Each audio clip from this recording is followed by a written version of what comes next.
Hey guys, Furum here, and today I'm going to be testing the Techrules AT96 in multiplayer in Asphalt 9 in the Fight Fire with Fire multiplayer season. In this season, you can drive in many of the new cars that are in this update, including the Infinity and the Inferno, as well as some of the older ones, some ones that are used elsewhere around the current time in the game, like the Techrules, which we just had a Grand Prix for, which you could just get, and the Cayman, which we just had a car hunt for.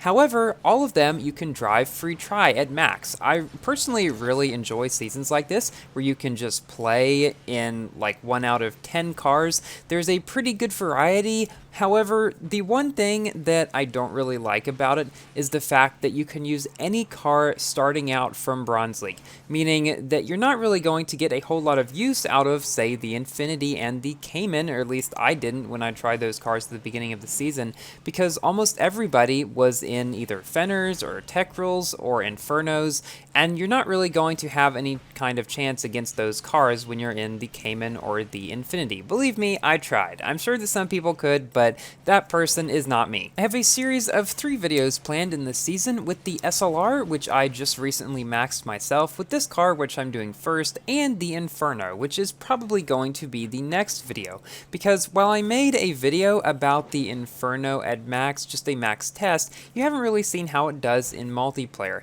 And while it isn't the best test because it isn't against just any sort of random cars that you might normally find in multiplayer, it isn't just against itself, so it's better than if it were in a season with only other Infernos, because you get to see how it does against Fenners and against the Techrules, for example. And the Techrules this season is actually surprisingly good, so that brings us to the car that we're using now. A lot of times it is actually better than the Fenner, and many times, more often than not, I was able to beat Infernos in it. And you may remember a while back, there was a season where people could drive either the Techrules or the Fenner at max. I think I made a video about it, and I was kind of surprised how well the Techrules did there. Well, the same thing is happening here. This car is one that is kind of underrated in my opinion. It's definitely not any kind of A-class event king, however, it's still very high in A-class, and definitely one of the best A-class multiplayer cars if you ask me. Its acceleration is very good, and all of its other stats are quite decent too. Its top speed at 235 is nothing amazing, but again, that is definitely decent enough for multiplayer, and as you can see, I'm able to beat a bunch of Infernos with it. Weird thing was, in that race, all the Infernos came in the lower half of spots. In this next race, we're on Nevada against a surprising variety of cars in the race. We've got another AT96, we have an Icona, which is another car you can use in this season, we have an Inferno, we have an Aventador J, we even have a Fenner, and so this race, more than most others that I played, was really a good test just between all of the cars in the season, because most of the time I found that people were just taking out either Infernos or Techrules, with occasionally a sprinkling of the Fenners and the Js and the SLRs put in there. And by the way, the SLR has actually been pretty good in this season. I used it not in Master League, but I think in Elite League, and I might have gotten to Master League with it. I'm not entirely sure, but it was better than I had expected in the season, so I'll definitely be making a video about that. But the Inferno video is probably going to come first, which should make sense because it is a newer car and it's more relevant right now because its special event is still going on, which I'm doing okay in, by the way. I've gotten pretty far in it. I've gotten past a couple of the places where they want you to put some epics on the cars. Thankfully, I had enough epics for the SLR and for the Aventador J to be able to get past those.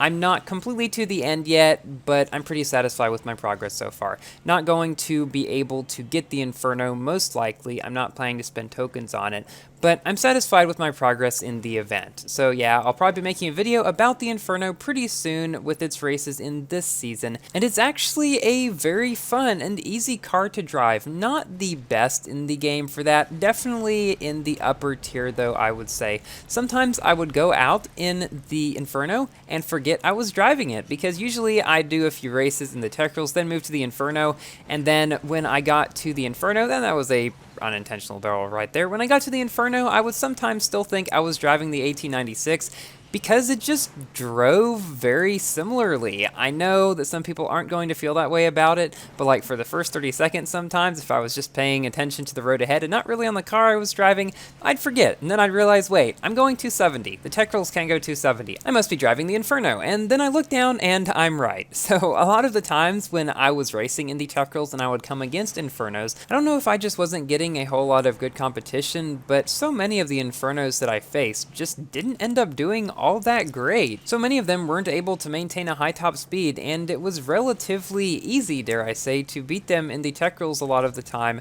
And it was honestly the Fenners that sometimes gave me more trouble, which is strange, like this one right here, because the Inferno is basically a better version of the Fenner. Yeah, that's kind of how I think of it. It's been compared to a lot of cars, but I think the Fenner is probably the closest comparison. Both cars have very similar speed, their nitro efficiency is similar. The Inferno just drives a bit better, I'd say, as one comes up to me and almost knocks me down with a 360. Yeah, obviously that was not intentional. It's just still kind of surprising that I didn't get knocked down, because I did have a little bit of trouble with that this season. One thing that I am happy that they've done though recently is increase the time at the beginning of races where you have the ghosting, increasing from 10 seconds to 15 or 20 seconds or whatever it's at now. I'm not entirely sure.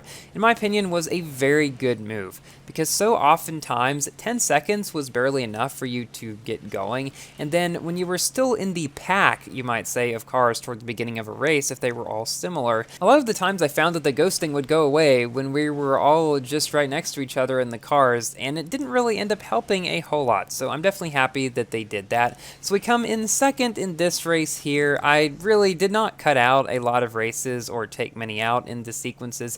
They're not all sequential, because I did have a couple ones here and there where I just either got way ahead or I wrecked and something terrible happened. But for the most part, these ones here in this video are just most of the races that I recorded this season in this car. I actually recorded some earlier on in the season, but another thing I like to do in my videos is do most of my races in the higher leagues, well, when you're able to get to them at least. Now, if you're in, say, the normal multiplayer and you're testing a C-Class car, well, you probably don't want to be in Platinum League to test a C-Class car, because obviously you're going to lose, unless it's just a really good C-Class car for some reason.